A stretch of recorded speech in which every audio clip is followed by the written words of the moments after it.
Oui, ça peut paraître fou, mais ce que je vais te dire, c'est vrai. Microsoft a un logiciel intéressant et qui marche correctement. Pour ça que je dis que ça peut être très étonnant. Alors c'est un logiciel que j'ai déjà présenté sur la chaîne, qui est vraiment très utile, mais qui a souvent des fonctions en plus. Donc là on va faire le tour un peu des fonctions, même si j'en ai déjà parlé, je vais éviter de reparler de fonctions que j'ai déjà vues, mais on va quand même revoir 2-3 petites fonctions que je trouve quand même plutôt sympas, avec évidemment les nouveautés, comment utiliser le logiciel, comment bien l'utiliser, comment comprendre comment il fonctionne, et surtout voir tout simplement les meilleures options à activer et à utiliser. Le logiciel en question s'appelle PowerToys, donc Microsoft PowerToys, donc avec ce petit logo que tu as sûrement déjà vu, on en a déjà parlé sur la chaîne, et c'est vrai qu'il est plutôt utile. Donc pour le télécharger, tu as le lien en description, c'est sur GitHub, c'est un logiciel gratuit et du coup open source également, et oui, Microsoft fait de l'open source. Donc tu cliques sur Release sur la partie de droite, ici tu vas avoir plusieurs choix, et donc soit tu prends du x64 soit du ARM64, donc x64 processeur Intel AMD, ARM pour les processeurs Qualcomm Snapdragon par exemple. Alors tu peux également retrouver PowerToys sur le Microsoft Store, donc tu tapes PowerToys, tu le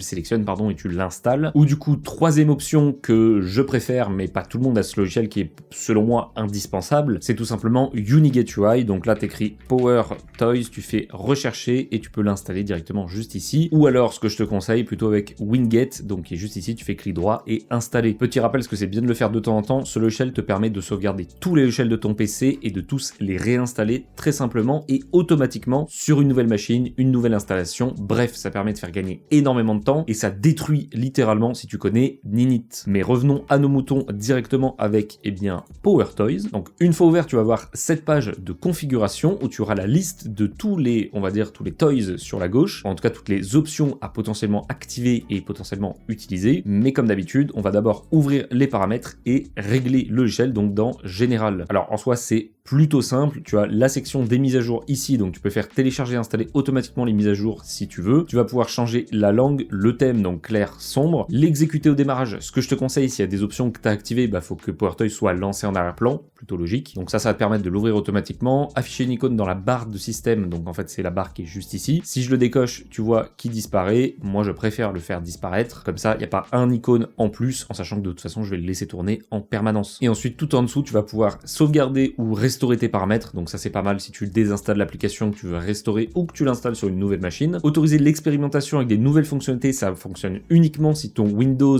est en bêta insider preview, donc ça tu peux l'activer ou le désactiver, ça ne changera rien si ton Windows n'a pas la bonne version. Donc là on a fait les réglages et tu vois que sur la gauche également on a tous les outils qu'on avait vus tout à l'heure qui sont cette fois-ci triés. Donc quand je dis triés, c'est tous les outils système, ils sont rangés dans outils système, fenêtrage et disposition, entrée et sortie, gestion de fichiers et advanced. Tout ça on va le voir avec l'autre présentation que je préfère, mais là ça marche aussi si jamais tu préfères passer par là. Ah, et le dernier réglage très important que tu vois sur cette page là, je l'ai pas vu sur l'autre page, c'est tout simplement ici détection des conflits de raccourcis. Donc en fait si tu as un raccourci clavier d'une nouvelle option qui est le même raccourci clavier qu'une autre option, qu'une autre tâche de Windows, en fait il va te dire qu'il y a un conflit. Donc quand tu vas faire ce raccourci là, ça va activer deux choses différentes alors qu'il en faut activer que l'une des deux. Donc là ça te permet de tout détecter, de les corriger potentiellement très facilement, ou en tout cas de savoir où vient le problème et le corriger toi derrière. Alors en fonction pas mal, il y en a beaucoup en vrai, des fonctions vraiment bien, il y en a que je n'utilise pas mais je vais quand même te montrer parce que j'estime que ça peut être intéressant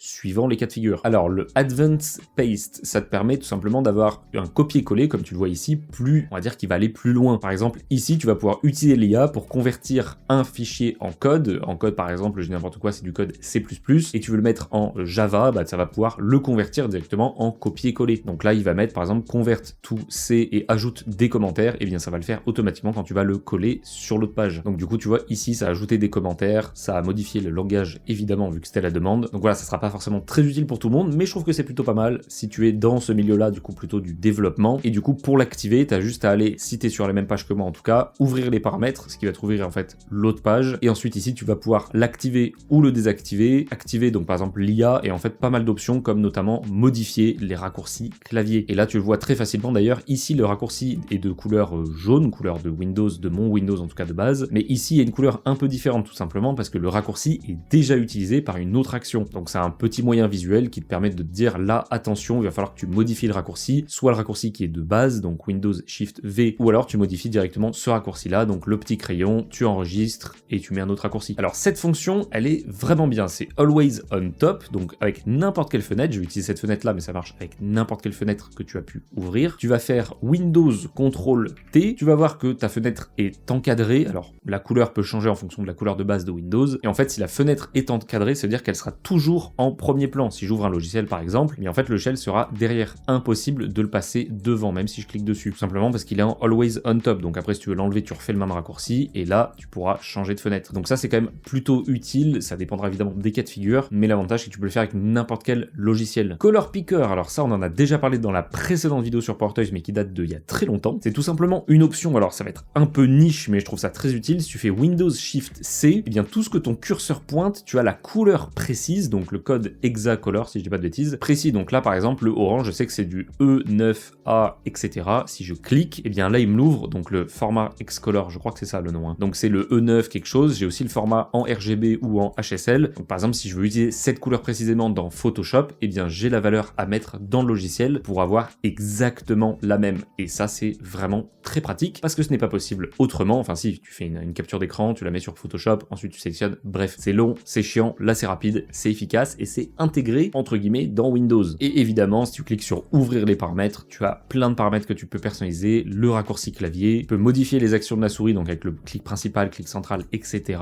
Le format de couleur par défaut, tu peux le choisir parmi une liste plus grande que ce qu'on a vu juste avant, et surtout tu peux choisir d'afficher ou non certains formats de couleurs. Bref, c'est très complet, très bien fait et très bien intégré. Alors ensuite, palette de commandes, c'est bien, mais je te le déconseille. Je vais te montrer tout de suite pourquoi. Donc là, c'est tout simplement, si tu l'actives, tu auras un raccourci. Donc moi, je l'ai personnalisé, c'est CTRL espace. Donc si je me mets sur la page d'accueil, ça fonctionne évidemment de partout dans Windows. CTRL espace, j'ai tout simplement une sorte de barre de recherche plus poussée que juste la recherche Windows de base. Donc là, ça me permet de rechercher des applications, de calculer, rechercher un fichier, rechercher sur Internet, aller sur l'historique de mon presse-papier, trouver une application dans Winget, etc., etc. Il y en a beaucoup. Alors c'est bien, mais pas ouf. Alors pourquoi c'est bien, mais pas ouf? Si déjà je vais dans les paramètres de cette option-là, tu vois qu'il y a pas mal de personnalisation. Donc tu peux personnaliser tout simplement l'activation key, donc le raccourci pour l'activer. Tu vas avoir pas mal d'autres options et personnalisation juste ici. Mais le plus intéressant, c'est les extensions, ce que tu vas pouvoir ajouter comme fonction à la barre de recherche. Donc tu vois, de base, il y a Installed App, donc pour tes applications installées, la calculatrice, rechercher des fichiers, etc.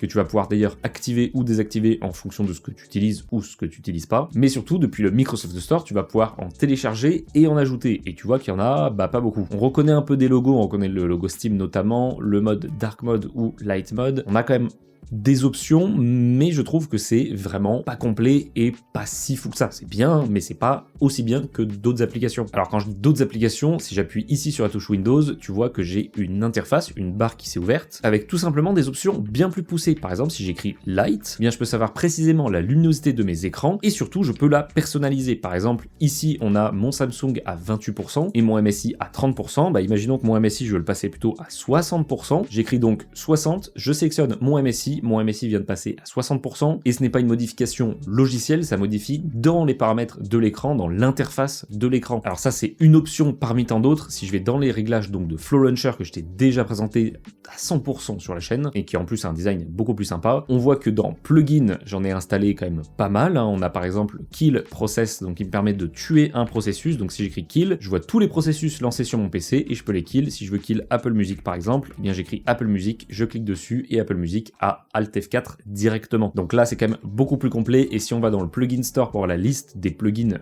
possibles, eh bien on voit que la liste, c'est drastiquement différent. On reconnaît Steam juste ici, mais on reconnaît aussi un milliard d'autres choses. On a du Twitch ici, du Edge, on a vraiment énormément de choses. Wallpaper Engine ici, Reddit, ChatGPT, il y en a qui vont plus ou moins bien fonctionner, évidemment, c'est plutôt logique, ou il y en a qui vont nécessiter potentiellement un compte, etc. Bref, en tout cas, ça reste beaucoup plus complet, et ce logiciel-là, bon, tu le verras dans la vidéo dédiée, je te la mets en description si jamais, c'est un logiciel gratuit, open source, et qui s'améliore de jour en jour, de mise à jour à mise à jour, et en plus, il peut remplacer la touche Windows, c'est-à-dire que là, j'appuie sur la touche Windows et c'est ça qui s'ouvre et pas le menu Windows. Évidemment, si je veux ouvrir le menu Windows, je reste appuyé sur la touche et ça me l'ouvre. Bref, du coup, c'est une bonne fonction, je trouve, mais qui est à des années-lumière de Flow Launcher, donc pourquoi l'utiliser?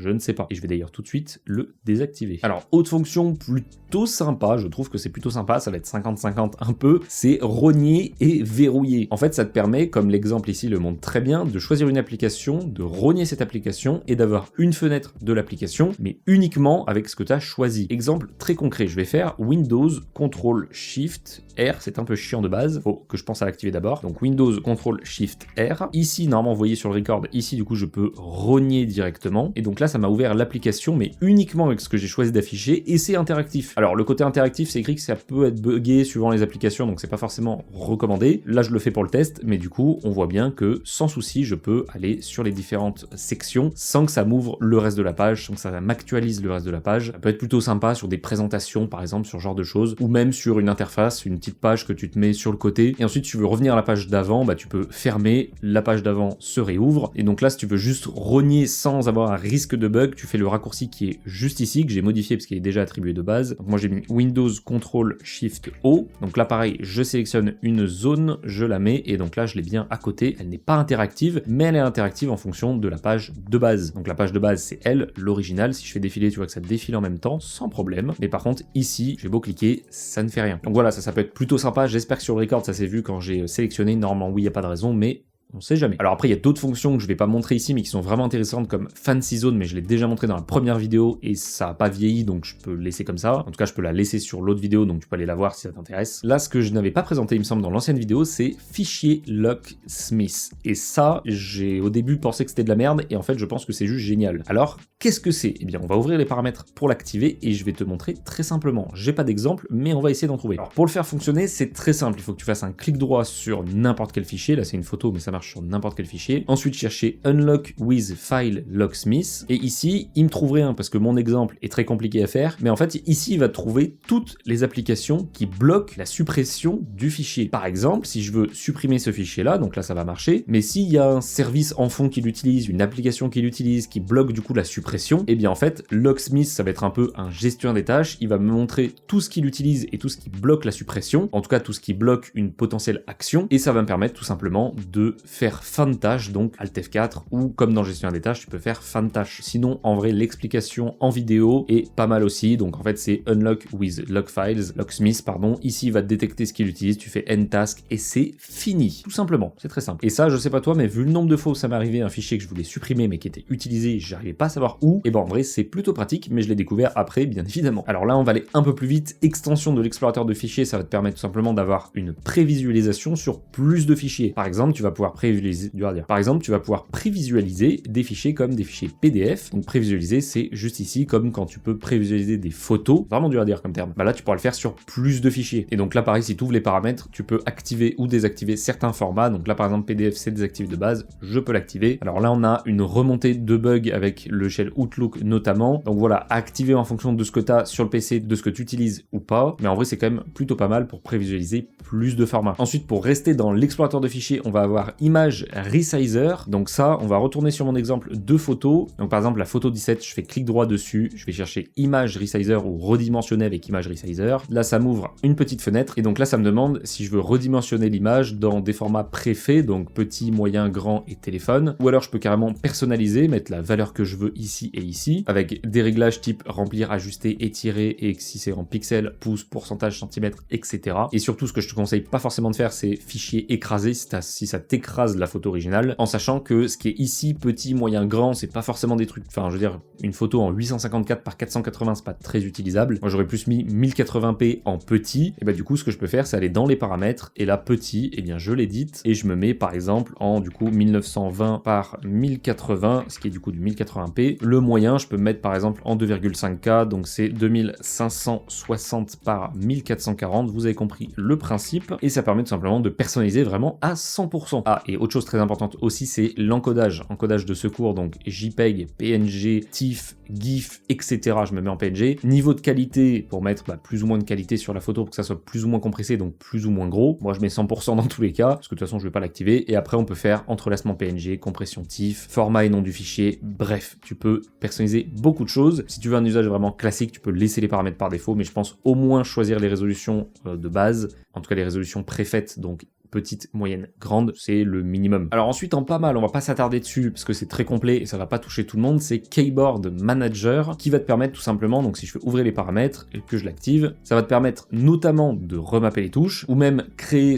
/ remapper des raccourcis. Ça c'est vraiment très complet, ce sera pas pour tout le monde. Je vois que c'est même visuellement, bon, pas très compliqué, mais ça reste quand même, je trouve assez agressif visuellement. Pareil du coup pour remapper une touche, bon, je le partage parce que ça existe et que ça peut être sympa. Je le précise tout de suite, ça peut être utile, enfin en tout cas je le vois comme ça pour des jeux vidéo de façon un peu de la triche, hein, limite. Je ne sais pas si c'est ban dans les jeux, si cette option est activée, donc dans le doute, ne l'utilise pas. En tout cas, si tu joues ou juste tu la désactives quand tu joues. Alors ensuite, en beaucoup plus utile qu'il n'y a pas par défaut dans Windows, c'est interrupteur. Alors, interrupteur, ça gère tout simplement le mode clair et le mode sombre en fonction de plein de paramètres. Donc si je fais ouvrir les paramètres et que je l'active, et que dans calendrier mode, je choisis par exemple heure fixe, eh bien je peux choisir qu'à partir de 9h du matin, je suis en thème sombre, et qu'à partir de, c'est pas du matin, c'est PM. I'm not English, man. And for the dark mode, you know, you can choose between 1 hour or another hour, AM or PM, and you have white mode or dark mode. En gros, parce que même moi j'ai pas compris, tu peux choisir d'activer le mode sombre à une certaine heure, de le désactiver, du coup ça passe en mode clair, et voilà, ça te permet d'avoir un peu comme sur téléphone, que ce soit Android ou iOS, d'avoir un mode sombre automatique et un mode lumineux du coup automatique, mode clair. En vrai c'est pas mal, le mode clair a quand même une meilleure luminosité, c'est-à-dire que si tu le mets sur ton téléphone, luminosité au maximum, plein soleil, tu verras beaucoup mieux en mode clair qu'en mode sombre. Donc ça peut être plutôt pratique, mais je le désactive parce que je m'en fous. Ensuite, quelque chose qui me fait vraiment kiffer, je sais pas si tu le vois, c'est juste ici, utilitaire de souris,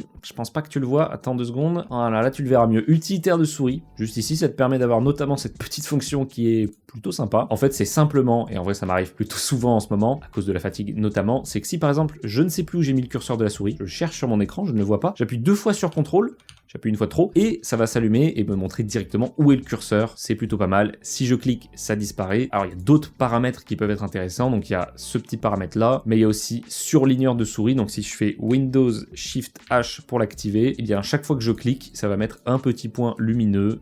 Si je reste appuyé, ça laisse le point. C'est plutôt pas mal pour des présentations PowerPoint, par exemple. Si je te dis que ici c'est écrit surligneur de souris, bah si je te le montre, c'est quand même un peu plus parlant. Donc ça c'est plutôt pas mal. J'avoue que ça c'est surtout juste parce que c'est stylé, mais aussi parce que je perds ma souris, mais j'ai pas envie de l'admettre. Alors souris sans frontières, c'est très bien, mais je t'ai fait une vidéo dédiée dessus parce que c'est un peu compliqué à mettre en place, mais je trouve ça très pratique pour utiliser ta souris, la même souris entre plusieurs PC, déplacer des fichiers, etc. Bref, comme si c'était vraiment juste 2 écrans, alors qu'en fait c'est 2 PC différents. Moi, ce qui m'intéresse plus, c'est ce qu'il y a juste en dessous, c'est nouveautés plus, justement, et pour moi, c'est un gain de temps. Je ne sais pas pour vous, vous me direz en commentaire. Nouveauté plus, je trouve que c'est un banger. Alors, dans un premier temps, il faut ouvrir les paramètres et l'activer si ce n'est pas déjà le cas. Et dans emplacement, tu vas cliquer juste ici. Ça t'ouvre ton explorateur de fichiers dans un dossier spécifique qui sera normalement pas vide, mais qui n'aura pas mon dossier exemple. Parce que tout simplement, c'est un exemple. Bien joué. Alors, ce que ça va te permettre de faire, c'est très simple et très pratique. C'est que par exemple, dans mon cas, je te donne un exemple concret. Dans Local Recording, je mets toutes mes vidéos que je trie après par nom de vidéo. BCN Installer, Discord RPC, LocalSend, mes vidéos TikTok, etc. Si je crée une nouvelle vidéo, je crée des nouveaux dossiers qui ont des compartiments bien précis. Par exemple, si je vais dans BCN Installer, j'ai ma section vidéo, ma section projet, mais je peux aussi avoir une section TikTok, une section éléments, une section... Bref, avoir vraiment une section d'associés. Eh bien, le nouveauté plus va me permettre de faire